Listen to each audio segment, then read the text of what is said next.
사도 신경으로 신앙 고백 드림으로 새벽 예배 시작합니다.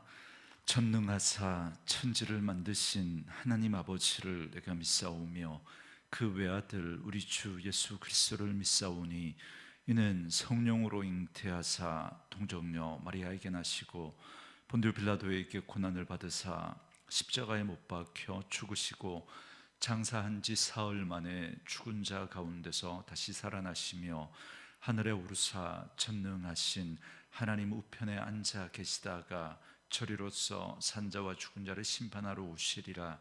성령을 믿사오며 거룩한 공회와 성도가 서로 교통하는 것과 죄를 사하여 주시는 것과 몸이 다시 사는 것과 영원히 사는 것을 믿사옵나이다. 아멘. 이 아침에 우리에게 주시는 하나님의 말씀은 요한복음 1장 35절에서 51절 말씀까지, 요한복음 1장 35절에서 마지막 51절 말씀까지 우리 말씀 찾으셨으면 한 목소리로 같이 읽습니다. 또 이튿날 요한이 자기 제자 중 두 사람과 함께 섰다가 예수께서 건이심을 보고 말하되 보라 하나님의 어린 양이로다. 두 제자가 그의 말을 듣고 예수를 따르거늘 예수께서 돌이켜 그 따르는 것을 보시고 물어 이르시되 무엇을 구하느냐. 이르되 랍비여 어디 계시오니이까 하니 랍비는 번역하면 선생이라. 예수께서 이르시되 와서 보라. 그러므로 그들이 가서 계신 데를 보고 그날 함께 거하니 때가 10시쯤 되었더라. 요한의 말을 듣고 예수를 따르는 두 사람 중에 하나는 시몬 베드로의 형제 안드레라. 그가 먼저 자기의 형제 시몬을 찾아 말하되 우리가 메시아를 만났다 하고, 메시아는 번역하면 그리스도라. 데리고 예수께로 오니 예수께서 보시고 이르시되 내가 요한의 아들 시몬이니 장차 게바라 하리라 하시니라. 게바는 번역하면 베드로라. 이튿날 예수께서 갈릴리로 나가려 하시다가 빌립을 만나 이르시되 나를 따르라 하시니 빌립은 안드레와 베드로와 한 동네 벳세다 사람이라.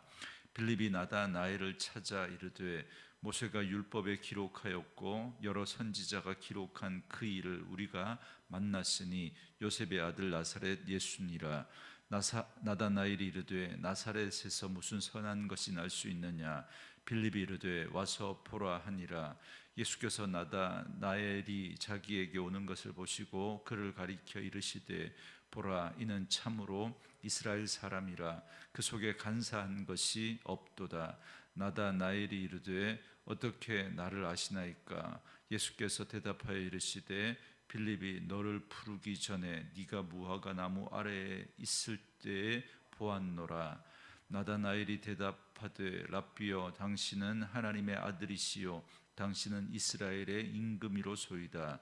예수께서 대답하여 이르시되 내가 너를 무화과 나무 아래에서 보았다 함으로 믿느냐. 이보다 더 큰 일을 보리라. 또 이르시되 진실로 진실로 너희에게 이르노니 하늘이 열리고 하나님의 사자들이 인자 위에 오르락내리락 하는 것을 보리라 하시니라. 아멘.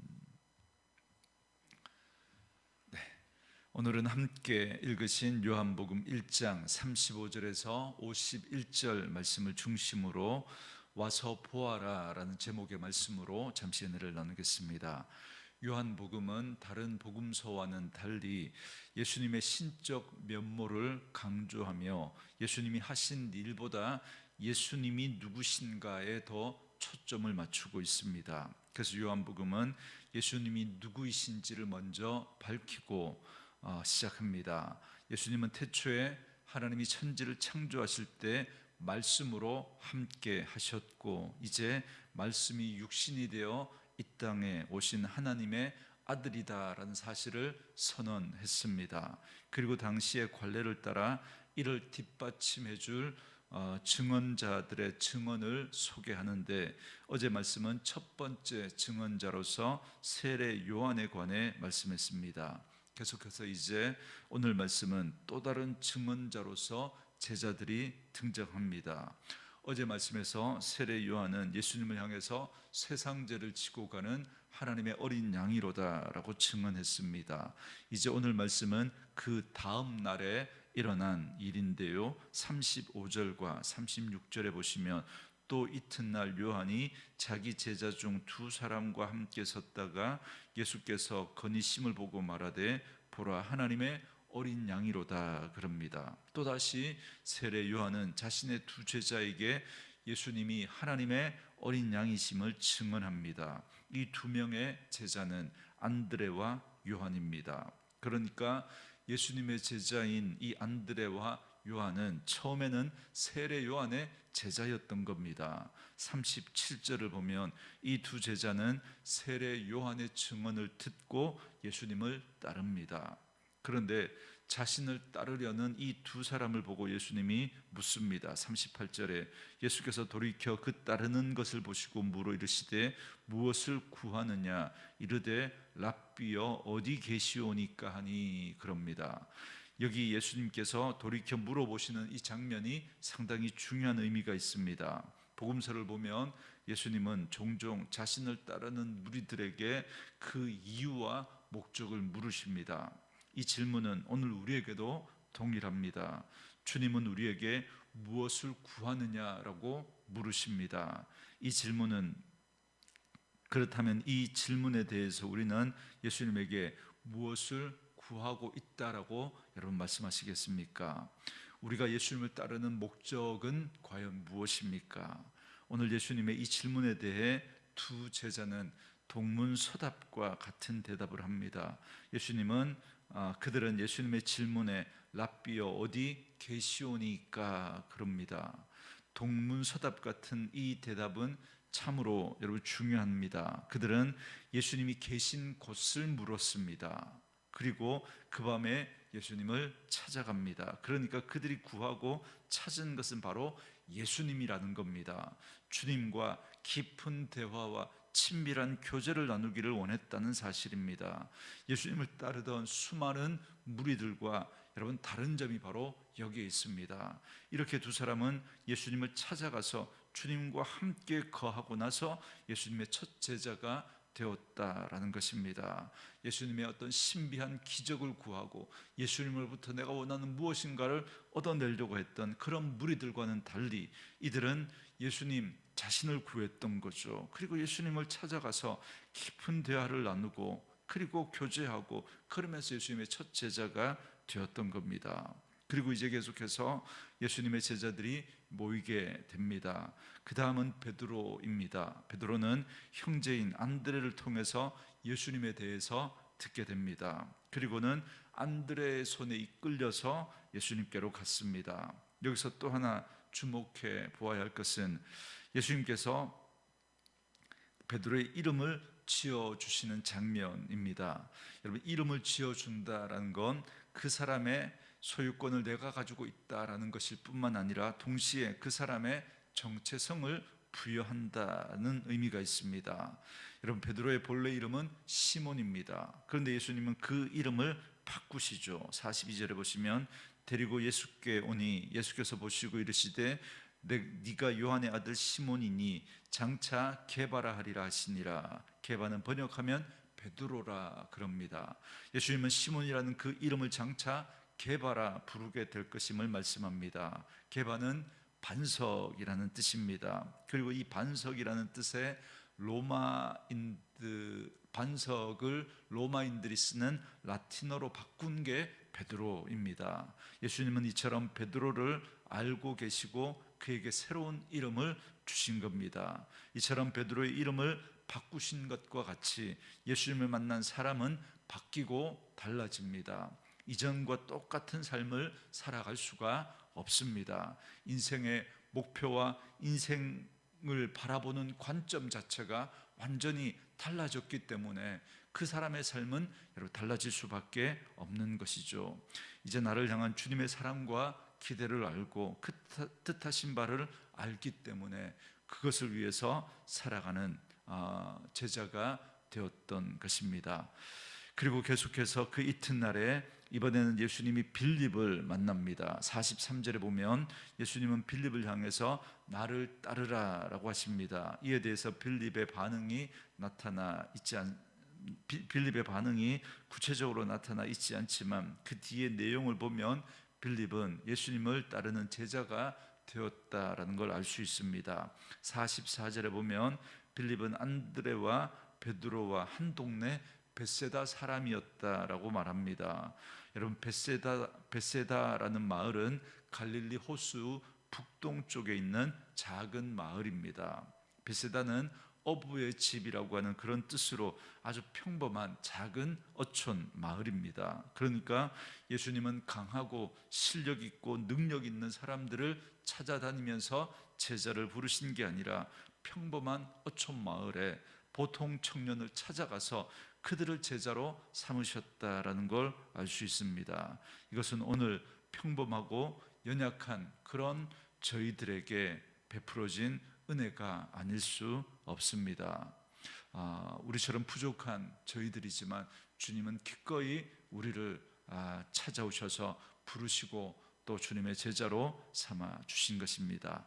계속해서 예수님을 만난 빌립은 이제 나다나엘에게 예수님을 소개합니다. 학자들은 이 나다나엘의 다른 이름이 있는데 그가 바로 12제자 중에 한 사람인 바돌로메. 그러니까 바돌로메는 이름이 아닌 거죠. 돌로메의 아들이라고 그 예수님의 12제자를 소개하고 있는데 정확한 이름이 알려지고 있지 않은데 이 요한복음에 나오는 이 나다나엘이 바로 이 바돌로메의 이름, 그러니까 동일인으로 이 사람의 이름으로 여기서는 나다나엘로 소개하고 있는 것으로 봅니다.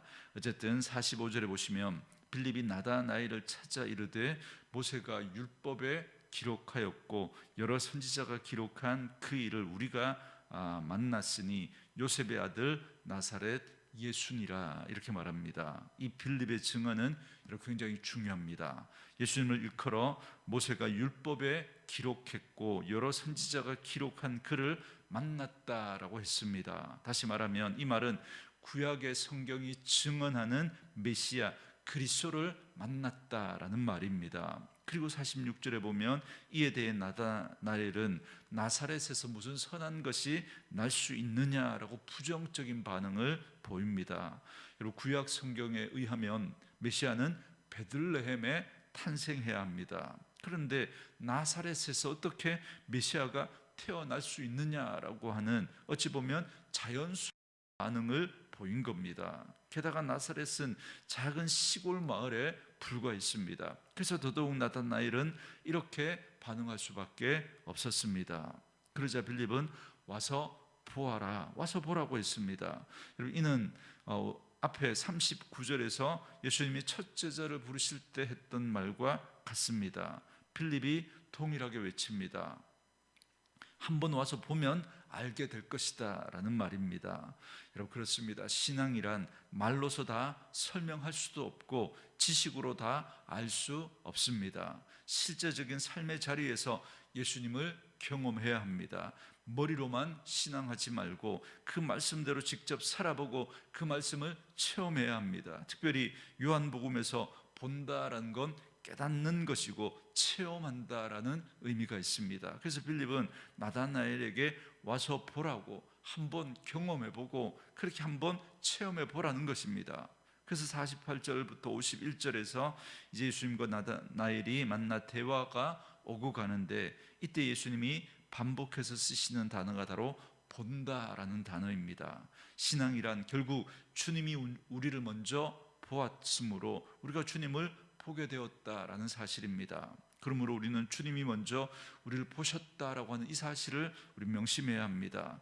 여기서 보았다는 것은 이미 예수님께서 나다나엘을 알고 있었다라는 겁니다. 그가 무화과 나무 아래에 있는 것을 보았을 뿐만 아니라 그의 내면의 생각까지도 다 알고 계셨다라는 것입니다. 그러므로 오늘 주님을 만난 제자들과 같이 우리도 주님을 만나 주님의 제자가 되었습니다. 그것은 우리가 먼저 주님을 찾고 알고 본 것이 아니라 주님이 먼저 나를 아시고 보셨기 때문에 일어난 일입니다. 이게 은혜인 거죠. 우리가 주님을 찾기도 전에, 우리가 주님을 알기도 전에 주님은 먼저 우리를 알고 계셨고 우리를 찾아오셨고 우리에게 은혜를 베풀어 주셨습니다. 그래서 우리가 예수를 믿게 되었고 예수를 따르게 된 것입니다.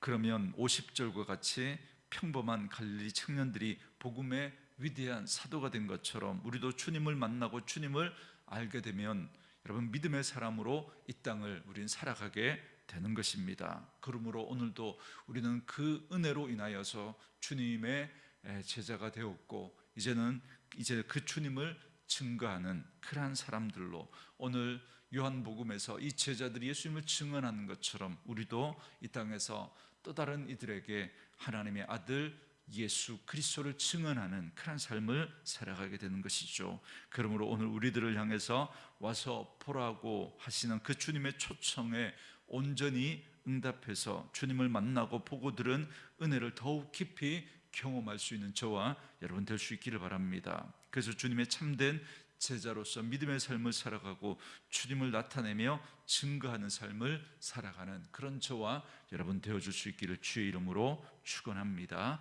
우리 주신 말씀 묵상하시면서 우리 이 찬양 함께 들으시며 기도하는 시간 갖겠습니다.